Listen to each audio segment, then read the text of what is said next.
Good evening বন্ধুরা, তোমরা সবাই কেমন আছো? আশা করি তোমরা ভালো আছো। আজকে দেখো এই যে বিকালে রেডি হয়ে গেছি।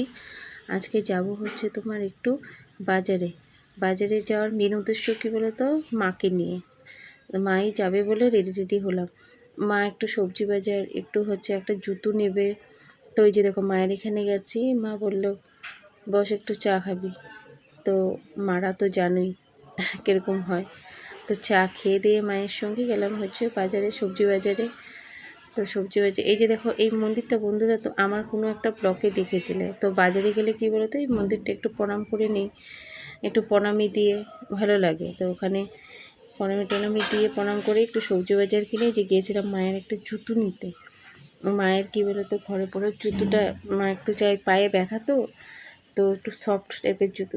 তো দোকান খুঁজলাম, পাইনি, তৃতীয় দোকানে পেয়ে গেছি, যে মায়ের জন্য জুতোটা নিয়ে নিলাম।